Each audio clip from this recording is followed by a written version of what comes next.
بسم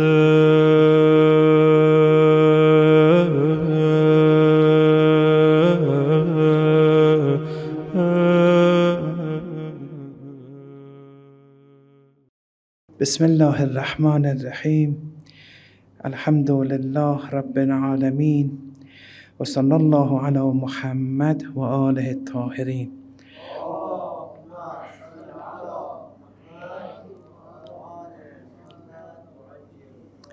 ولعنة الله على أعدائهم أجمعين.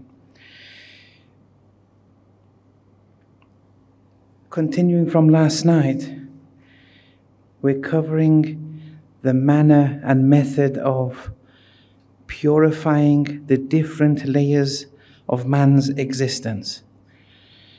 And we went through the 5 faculties of sense and how different scholars have illustrated how these faculties can be purified. As a summary of what we said last night, I just want to read 1 or 2 paragraphs from one of Ayatollah Hassan Zada Amuni's Rahmatullah alayhi, one of his works. So the point was that لا يمسه إلا المطهرون, that no one can touch the batin of the Quran except for the purified ones. And the more one touches the batin of the Quran, the more in proximity they are with Allah subhanahu wa ta'ala. And the more they touch the batin of the Quran, they are abiding by the prescription that the Holy Messenger gave in chapter 3 verse 31, فَاتَّبِعُونِي, which was the key for Allah loving you. يُحْبِبْكُمُ Allah. So the more one purifies oneself, the more one is abiding by the existence of the Holy Messenger, who is the perfect human being. And as a result, the more Allah will love one. And then when Allah loves you, the ego is annihilated and real, true life begins. The huduri life starts. And ittaqullah, as we explained, qualifies. Ayatollah Hassan Zada Amuli writes, concerning the outer purification, it entails the physical body's purification from filth and contaminations.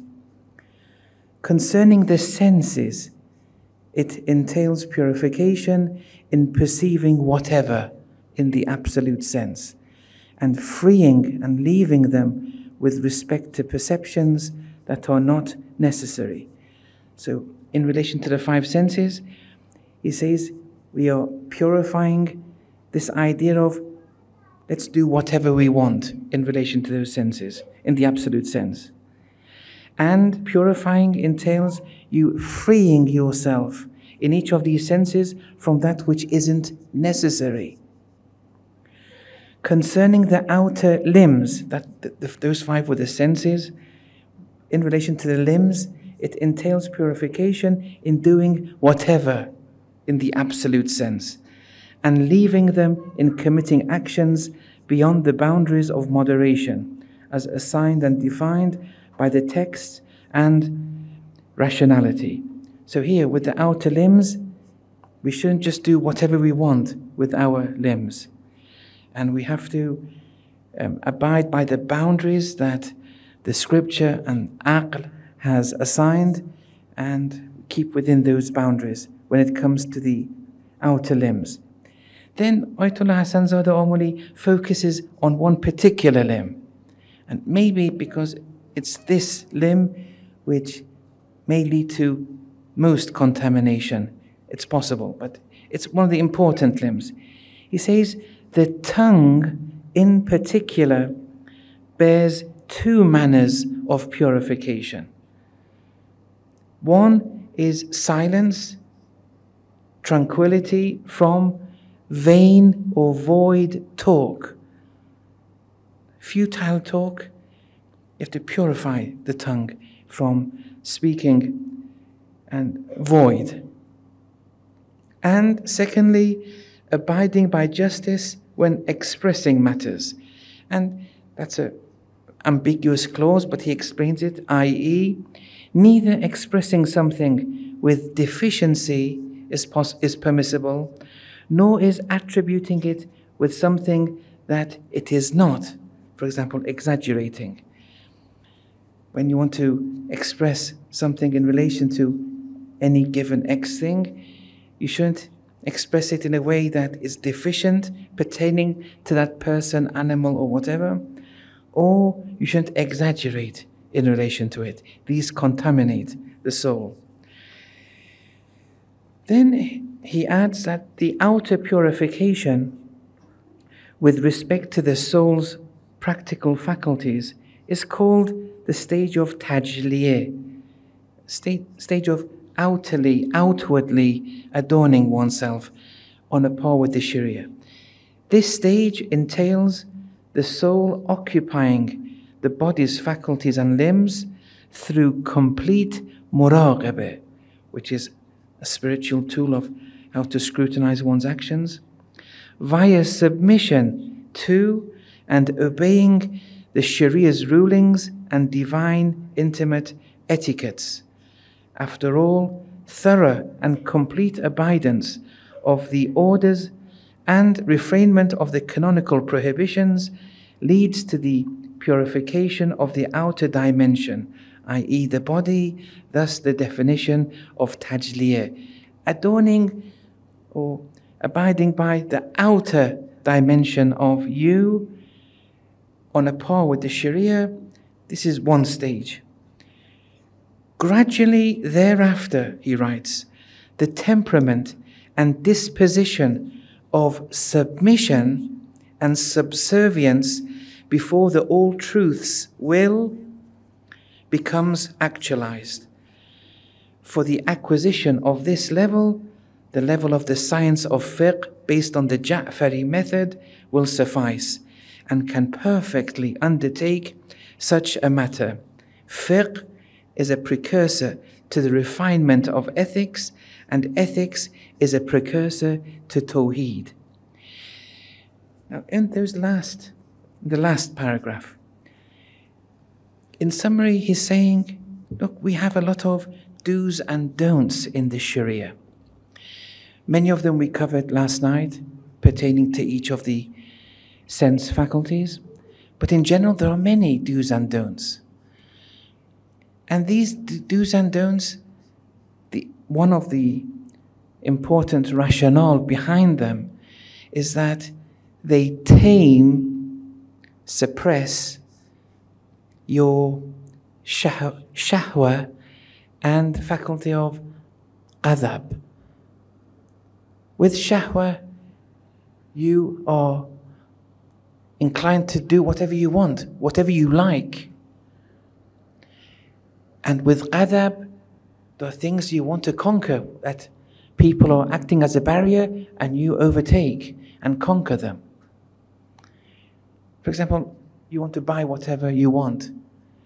It may be israf. You want to eat whatever you want.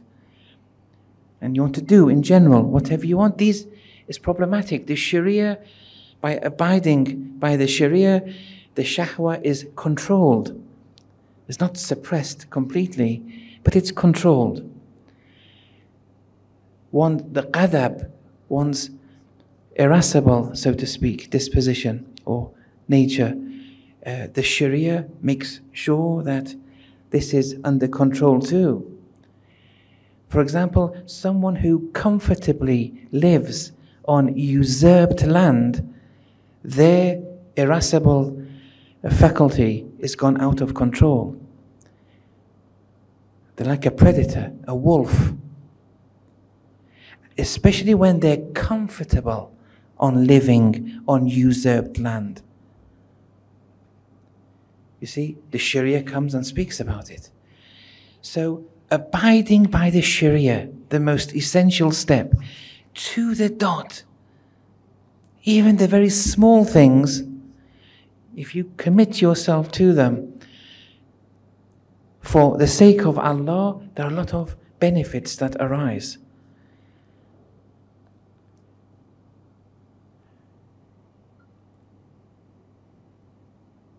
And as one commits oneself more and more thoroughly in relation to the Sharia, something happens. And this is the rationale, that the soul, as a result of you actualizing the prescriptions given, the soul becomes more subservient.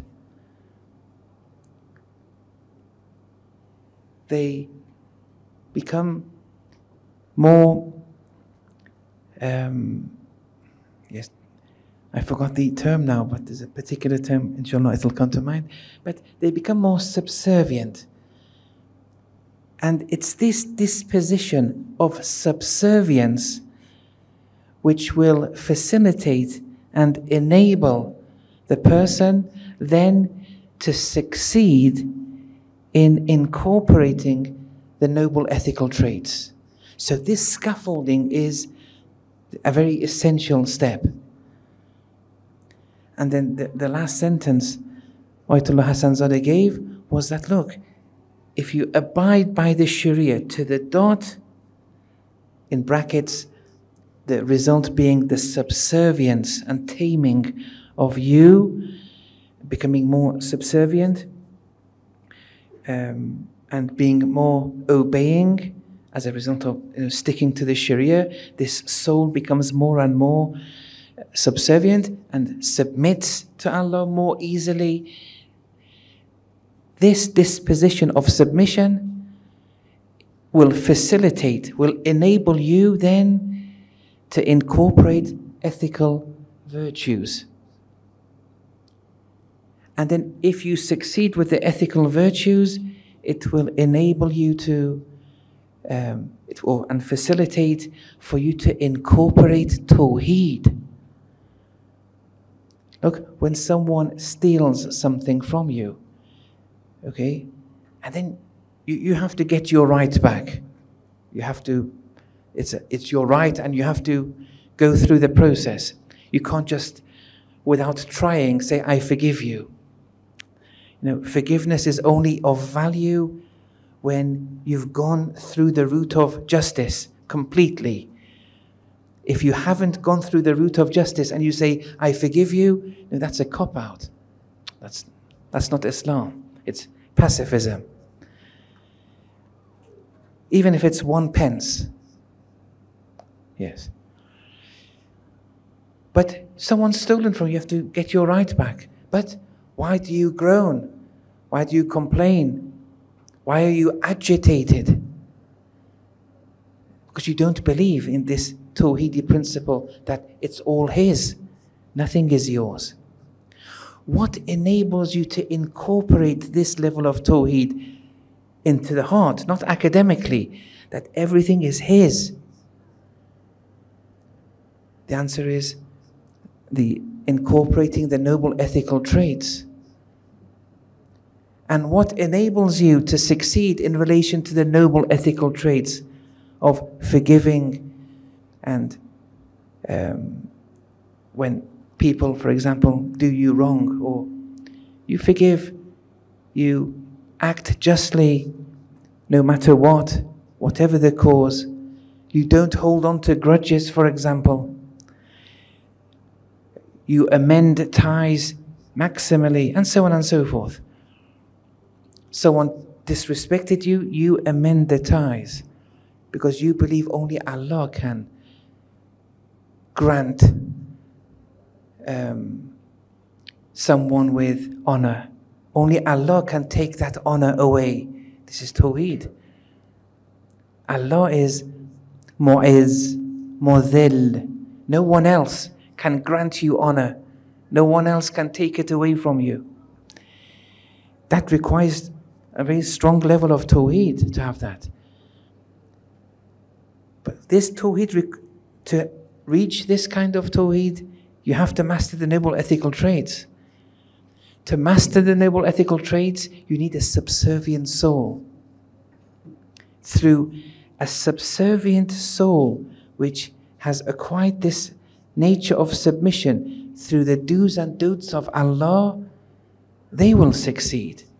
Otherwise, someone may be patient and may not hold on to grudges and may easily forgive, but not through fiqh, through genetics, their hormones.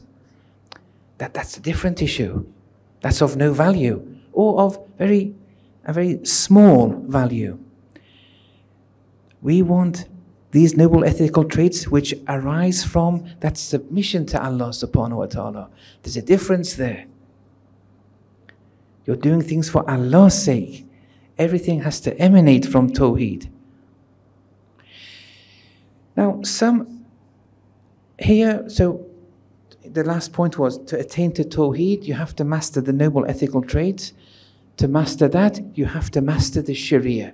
So the Sharia is step one. Now with the Sharia, you blindly, in quotes, follow and your ustad, which is your marja. Blindly following your marja has a positive connotation and a negative connotation. Those who say, why should we follow a marja, and they compare it with the following of monkeys, yes, that's very impolite. It's not very on a par with proper etiquette. But once it's established for you, it's substantiated before you, that this person is one of the most learned ones, here, blind following is value here. Because you didn't have the knowledge. You don't have that knowledge. And knowledge per se, in relation to the do's and don'ts, isn't spirit building. That which builds the spirit is acting upon that knowledge. That's the difference between ahkam and aqa'id. With aqa'id per se is spirit building. And that's why with aqa'id you can't blindly follow someone. The rationality has to understand it. And if you don't say I don't agree with it. Say I don't understand. But once it's established that this person is one of the most learned ones in matters pertaining to the Sharia, yes, you blindly follow. There's no problem there. This is a value. Because he is the most learned, you just stick to what he says. He's extrapolated the do's and don'ts of Allah for you. You just had to investigate and see who it is.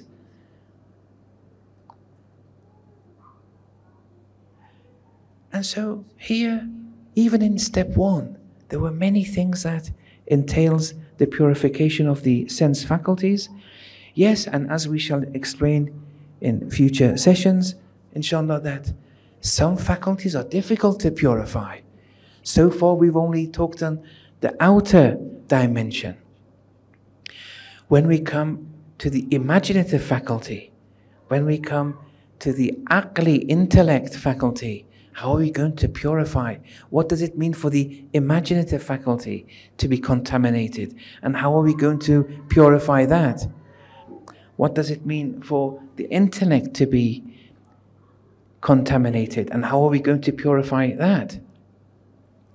Yes, so some degrees of purification are very difficult. It requires, as the Urafa say, burning oneself. Difficult stages of purification, they compare it with burning oneself, burning the pollutions within.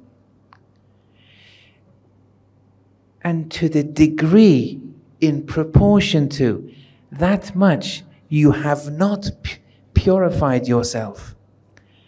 In proportion to the extent that you have not burnt yourself in this dunya, in your spiritual wayfaring, you're going to experience the burning of the hereafter.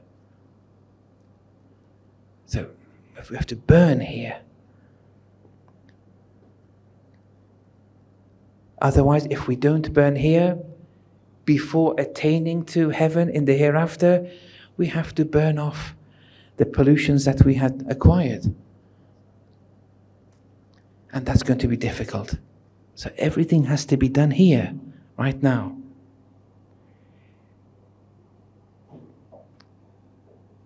Ayatollah Hassan Zadeh mentioned another point. He focused on the tongue in two respects. And the first was that don't speak idle talk, futile talk. And the Urafa have many prescriptions in this regard. There was one Arif, Sayyid Abdul Karim Kashmiri, he's passed away now. And yes, he received a prescription from Lady Ma'suma alayhi salam in a vision of not talking.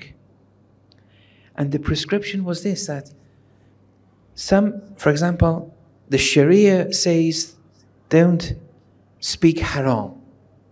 Don't talk anything which is deemed haram according to the Sharia. The Tariqah says that don't speak futile talk. It's okay speaking, but if it's void, futile, unnecessary, that was the point, don't speak. But this prescription that Sayyid Kashmiri, rahmatullah alayhi, received was refrain from whatever is not wajib, speaking wise. If it's not wajib, don't speak. Now, this is not for the likes of me and you. I only mention this to say that there are protocols here. And the more one becomes purified, the control over one's limbs becomes more and more difficult. Ayatollah Misbah, rahmatullah alayhi, once gave a memoir of something which happened in relation to Ayatollah Bahjat, who he invited to his house for the wedding of one of his sons. And Ayatollah Misbah offered some confectionery. And Ayatollah Bahjat kept on refraining. But after continuous offering, Ayatollah Bahjat eventually took and only consumed a bit of that cake, for example. And we're very grateful for Ayatollah Misbah for sharing, really. This story was something, I first heard it on television. And the name wasn't mentioned of the person who he was talking about. But I contacted his office and asked the name. They said it was in relation to Ayatollah Bahjat. Ayatollah Bahjat then said to Ayatollah Misbah that me consuming this much, the soul feels like a hen, a chicken or whatever, which has been shackled with a heavy stone. Look, the hen is crippled because Ayatollah Bahjat kept on refraining from eating unnecessary things. And over years of practice, the smallest slip gives this spiritual side effect in him.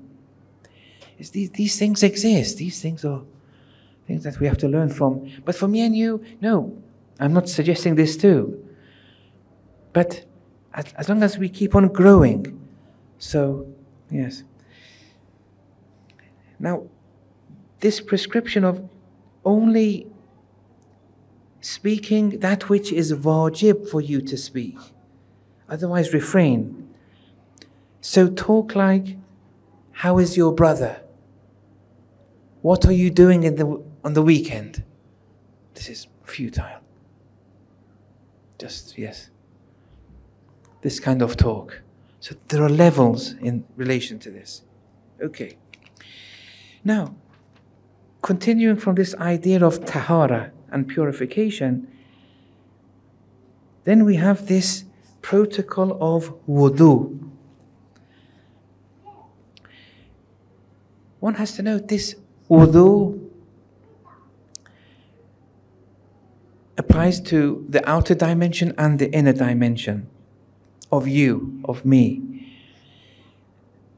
And this comes back to the idea that the I, first person singular, is one reality. Don't say it's two realities. One is an outer, one is an inner dimension. It's one reality. We don't have two things. We only have one thing.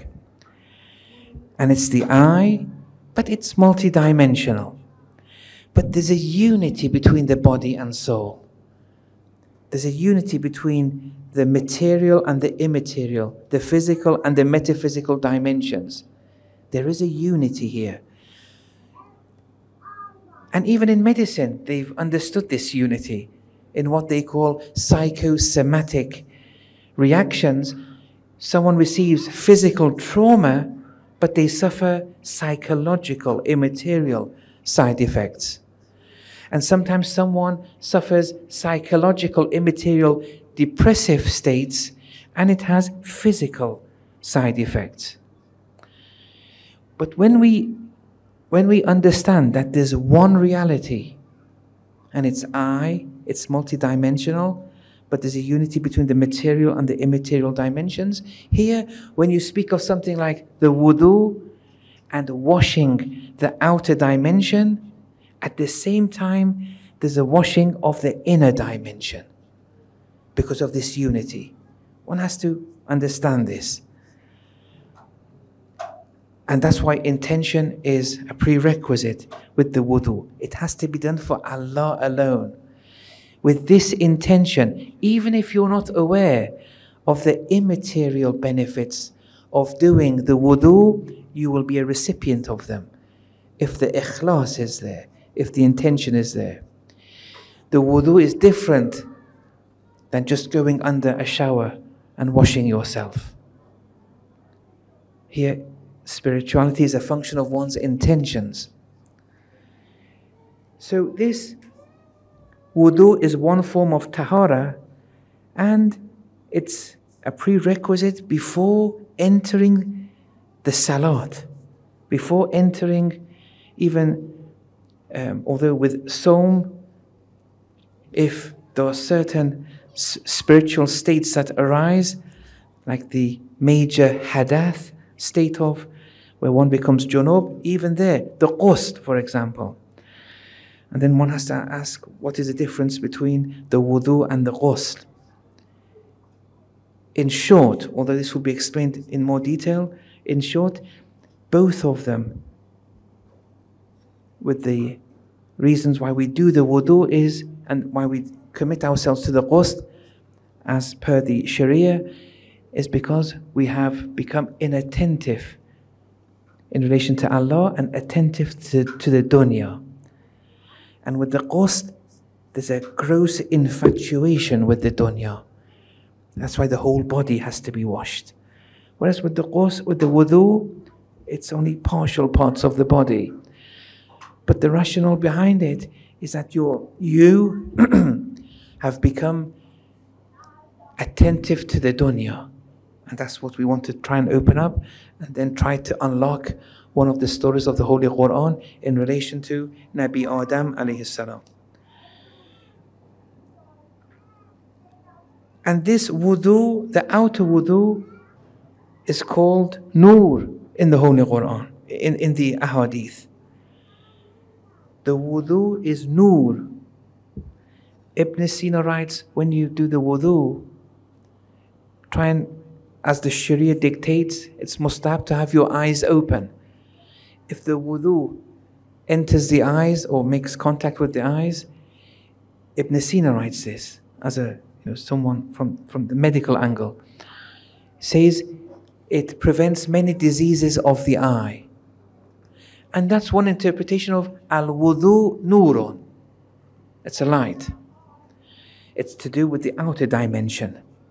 For example, with the eye at least, it refrains from illnesses. And it may have many other benefits from hygiene onwards.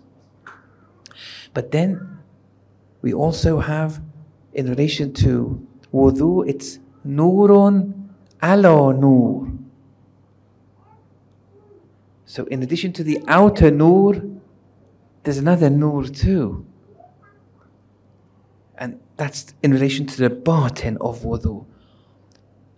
The result of a batini wudu. Okay.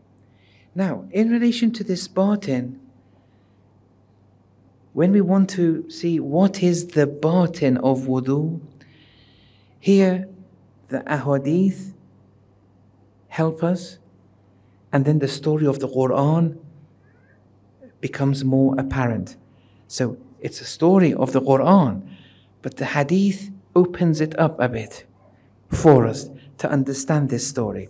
Remember the stories of the Quran, we said that they expound upon the existential stages of man in their journeying to Allah subhanahu wa ta'ala. Here in the ahadith, we read that the wudu was prescribed so that the servant doesn't enter salat in a polluted state. Salat is light. If man is in a state of darkness and contamination of the soul, there's no synchronicity. You can't enter a state of salat when man is darkened within, is polluted within. So the wudu was prescribed to deal with this pollution within.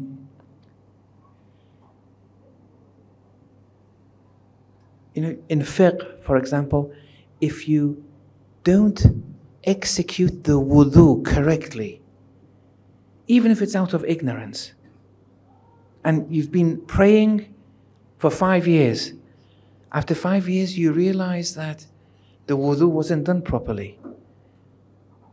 You didn't do salat.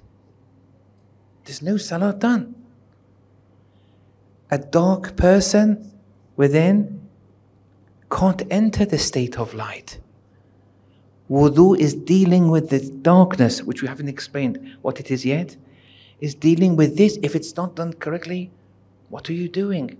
It was just a set of physical limbs. The Sharia says you have to compensate. And one shouldn't be scared about this, or it shouldn't tire you. At least every week, set a program to redo your salats. And you have to be happy. An opportunity has been granted for you. But do it every week. For example, if you want to do 10 days of salat, for example, on Saturdays and Sundays, or here in Iran, Thursdays and Fridays, where you have more time, make a program that 10 days of salat, I will compensate every week. But stick to it. Because if you stick to it every week, even if you were of the firm intention to stick to it every week, and for many weeks you abided by it, with this disposition acquired within you, even if you were to die earlier, the Sharia says your children have a responsibility, but Allah will forgive you. Because the intention was there. And it was a firm intention, and you were going along with it. You weren't lazy in your resolve in this regard. But that's the reason why you have to do the salats again. Because you were trespassing in the domain of salat. And that's not allowed. Look, and that's one of the inner dimensions of why trespassing on, doing salat on usurped land is not accepted either. Then there are traditions which open this up further. They say, so one set of traditions say that the wudu is prescribed so the abd, the servant, doesn't enter the salat in a polluted state. Then it goes through the story of Adam alayhi salam. That Adam was facing the tree, the story of the tree, approaching the tree, taking from the tree, offering what they took from the tree to Hawa alayhi salam. This walking to and from the tree.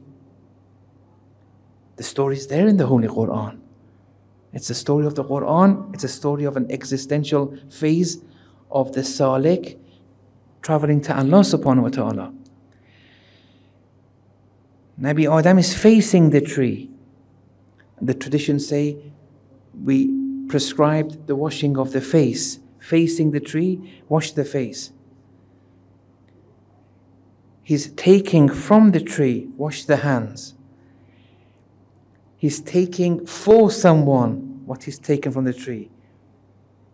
And the traditions say he put it on his head as a sign of respect in offering it to Hawa, for example. He's walking to and from the tree, wipe the feet. The head, wipe the head, here, wipe the feet.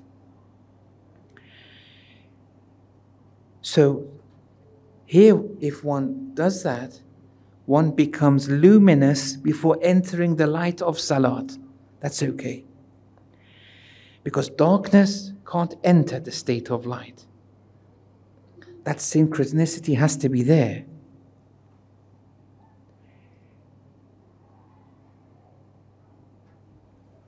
And this, okay, now this facing the tree, taking from the tree, offering what they took from the tree, traveling to and from the tree. It's a story of the Holy Quran. But where did this take place? Many scholars say in this world. The Urafa have a problem with this. What do you mean in this world? You mean Allah gave an order in this world, like a teacher gives an order to us, and then Adam went against the order of Allah? Look, even if a teacher gives us an order, we listen to it. Let alone Allah subhanahu wa ta'ala. What kind of what kind of Adam is being depicted here? This can't have happened in the physical realm. And then some try to amend it by saying there was no Sharia then. It doesn't matter if Allah in this realm is saying don't approach this physical tree, and then you approach it. This is problematic. This goes back to the idea of what do we understand by Ma'soom, the perfect human being. Many of the denominations within Islam, they love this idea of attributing slips or errors to the prophets, God forbid. And this has infiltrated and permeated even within Shia circles. It's not possible for prophets to make a slip. You haven't understood what a prophet is. Even from an aqli point of view, someone who's not even, a follower of Islam. But rationality dictates a prophet who's coming and wants to guide the people in this world, and they make a slip in this world, they make an error, God forbid sin. They say, look, aql says, well, if they make a slip here, in this other command they're giving, it may be a slip here too. And that, what you said yesterday, that may be a slip, an error. And that may be a slip, and so on and so forth. Only with aql alone, one understands that this can't be the case. This would be a deficiency in relation to Allah's wisdom behind the sending of prophets and messengers. And then the theologians, who many have this point of view, then they love this idea of it was tarka awla. They're abandoning the best action. So there were two actions, one is better than the other, and God forbid Adam took the lesser good action. So it's not a sin, it's not an error. There were two good actions, he did the lesser one. Aql says, well, that the command he gave yesterday, it was the lesser one too. The command he gave last week was a lesser one too. You can't, it's a slippery slope. And this tarka awla is not correct too. For example, what Adam did, what Yunus did, with the story with his people, and many other what Dawood alayhi salam did, what Sulaiman alayhi salam did. We'll mention the story of Sulaiman in maybe tomorrow or the day after. The point is that they say it was Tarka Ola. But Tarka Ola, at that given time, it was the best possible action. But when you want to compare him with the Holy Messenger, okay, yes, that would be Tarka Ola, there would qualify.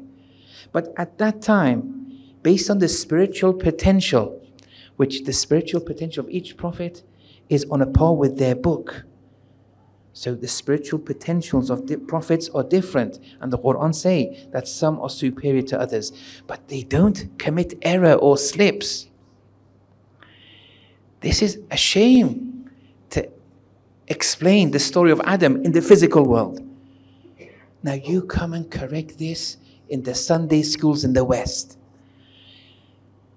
When a volunteer who's not qualified to teach Islam goes and teaches now the story of Adam, a very important story of the Holy Quran, and they give rubbish to the children. And this infiltrates the mind of the children. It poisons the mind of the child. How are they going to think of prophets thereafter? This is something, even in Iran,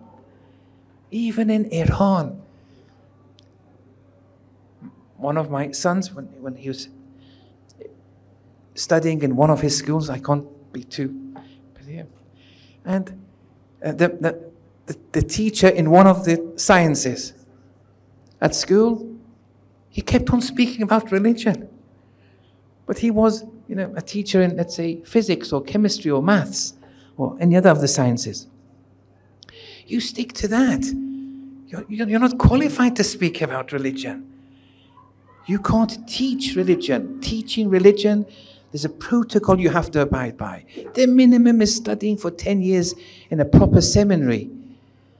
Yes, with mathematics, we'll kneel down to you out of subservience. But please, then I had to keep on up to date myself with my son. What is he being fed? So those lessons he would have with this particular teacher, I would say, what did he say? And sometimes he would speak about Alam al-Dhar, a very delicate theme, which even most Muslims, the way they believe in Alam al-Dhar is exactly on a par with what Hindus believe, because of how they believe. These things are important. So this story of Adam, this has to be opened up. In which realm of existence was it? And here we have to discuss the arcs of existence to understand the different levels of existence within the descending arc of existence, within the ascending arc of existence.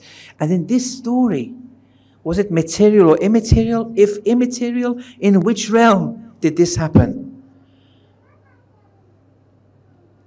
Could it be in the ascending realm? What are the problems with that? And if it's in the descending realm, what does that mean? Inshallah, we'll discuss that tomorrow, inshallah. In relation to dhikr musibat tonight, it's in relation to the son of Imam Hassan, Hazrat Qasim, alayhi salam.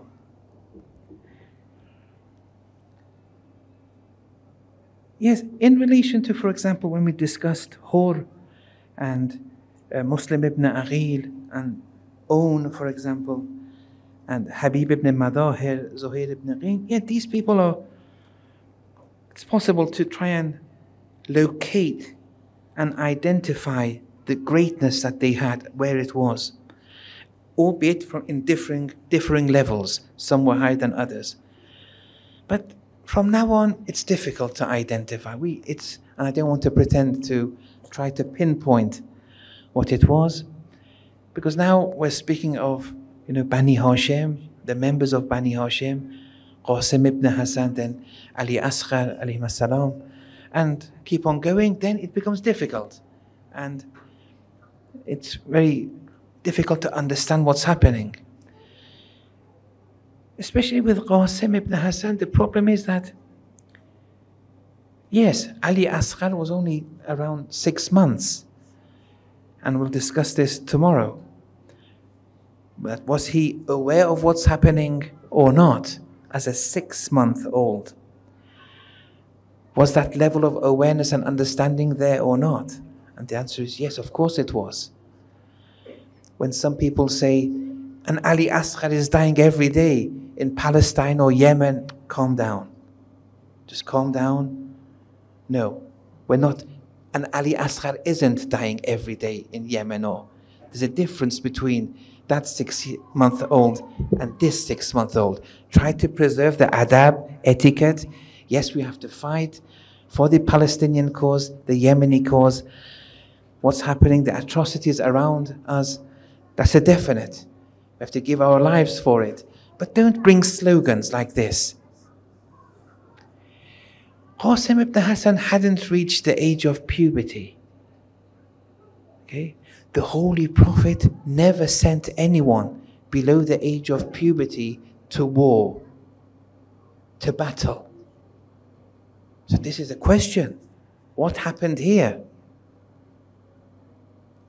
But then we see, no, with one exception, the Holy Prophet freed them in this regard. Ali alayhi salam was 10 when the battles against the Arab polytheists were starting. So it's possible. Look, our aim is to attain proximity with Allah. A huzuri taqwa, ittaqullah. We want to acquire perfect servitude.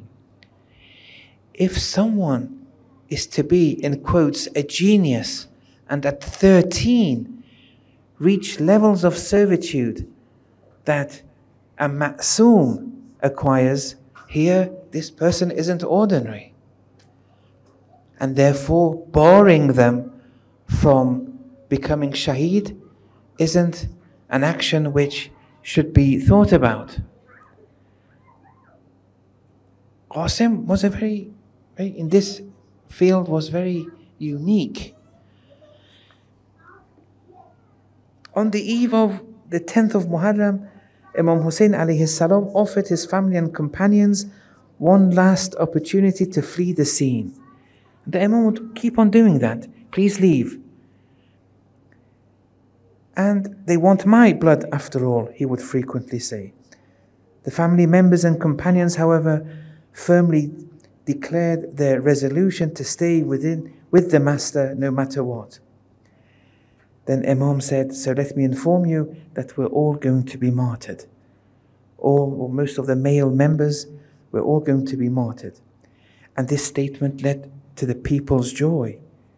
Their faces illuminated, enlightened with luminosity. Alhamdulillah, they exclaimed. At the same time, there was a young boy of 13 years sitting in the corner of the assembly, thinking to himself, does this include me? His reasoning being that we're all going to get killed on the one hand, but I haven't reached the age of puberty. Are they going to send me or not? So the boy approached the holy leader, Imam Hussein, and said, Ya Amma, O uncle. So it's the nephew of Imam Hussein.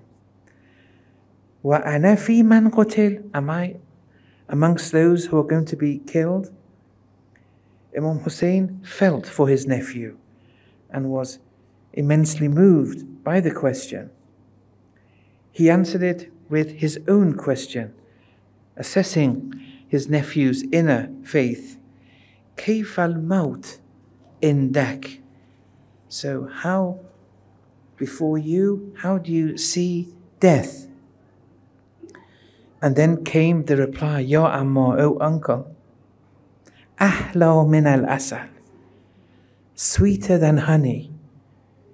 For someone like Qasim to say this, of this caliber, the likes of me can't even approach what this means. Only those who attain to this station. As I say, before puberty, he had reached levels of isma, being one of the mukhlasin. And we said with the mukhlasin, the minimum is being ma'soom. Or rather, the minimum of being a ma'soom is being a mukhlas. Qasim had this. So when someone like him is saying death is sweeter than honey, it's a deep statement. Just tell me, Qasim said, that I too will be martyred. Indeed, this would be a great honor for me. Then Hussein alayhi salam replied affirmatively and said yes, but he added a clause, أَمَّا بَعْدَ أَن تَبْلُوَ بِبَلَاءٍ عَظِيمٍ, only after undergoing a severe burden. And Qasim though was happy. Pure happiness, pure ecstasy. On the day of Ashura, after Ali Akbar alayhi salam was martyred, Qasim approached Imam Hussein alayhi salam and asked for his permission to enter the battlefield. Now, not only was he under the age of puberty, but they wouldn't make armor for people of that age. So he would come not with a helmet, but just with a turban. He didn't have the necessary military footwear, his normal na'lain. Even very simple clothing he had. And he wanted permission. Imam Hussein with everyone, including Qasim, and maybe especially Qasim, said, no, there's no need now. Now, some of the dhakirs have said that Qasim then showed a letter written by Imam Hassan foreseeing Ashura and telling his brother in a written letter that allow my son to attend. But I personally haven't seen the evidence for this. I'm not against this being, true, but the evidence is not there. We don't have it.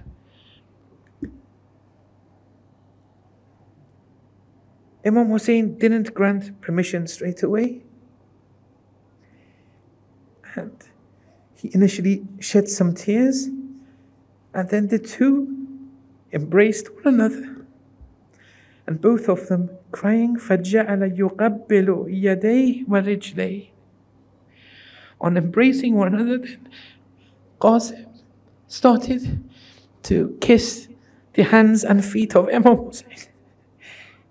And doing that to get his permission and his blessing to attend the battlefield.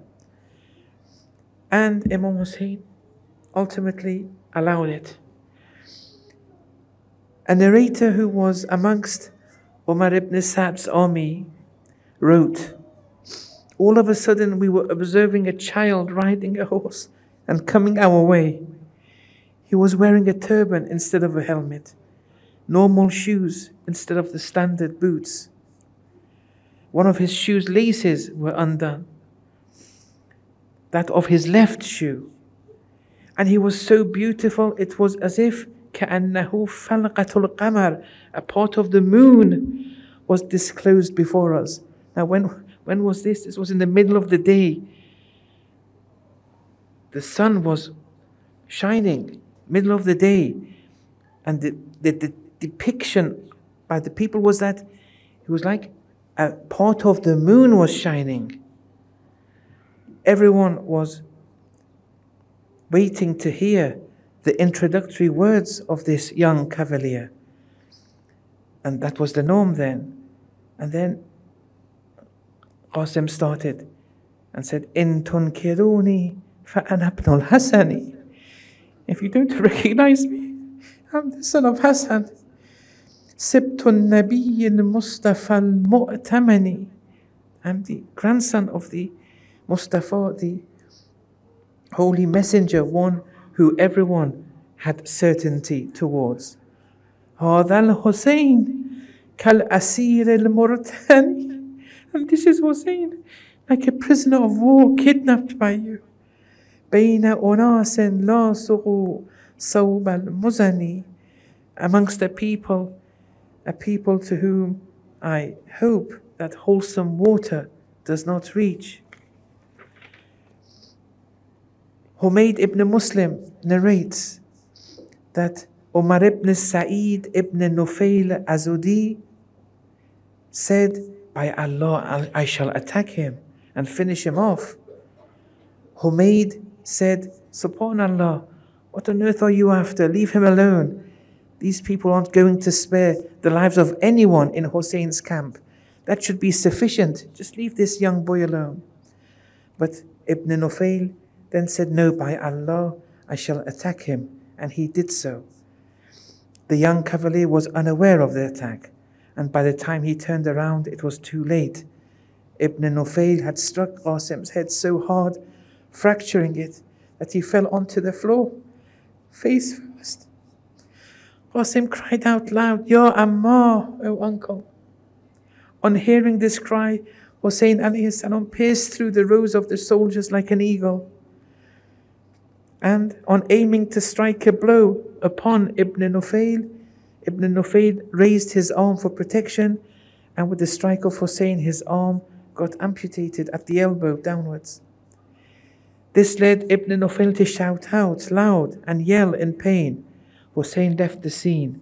The Kufan horsemen charged towards the direction of Ibn Nufayl's voice, where he shouted, and wanted to assist him. But alas, Ibn Nufayl's body got crushed by the horse's hooves. After the sands and dust had settled, Humayd saw Imam Hussein and narrated, وَانْجَلَتِ الْغَبْرَةُ فَرَأَيْتُ الْحُسَيْنَ قَائِمًا عَلَى رَأْسِ الْقُضَاءِ.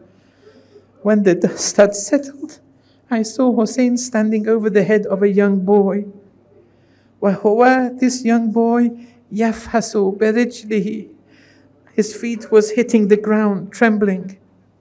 وَالْحُسَيْنُ يَقُولُ. Then Imam Hussein said, بُؤْدًا لِقَوْمٍ قَتَلُوكَ وَمَنْ خَصْمُهُمْ يَوْمَ الْقِيَامَةِ فِيكَ جَدُّكَ. May those who have killed you be distanced from Allah's mercy, and may your grandfather be their enemy on the day of resurrection. ثُمَّ قال. Then Imam Hussein added, عَزَّ وَاللَّهُ عَلَىٰ عَمِّكَ أَن تَدْعُوَهُ فَلَا يُجِيبَكَ أو يجيبك فلا ينفعك هذا والله كثر واتروه وقل ناصروه. By Allah, it's burdensome for your uncle that you call upon him and he doesn't answer.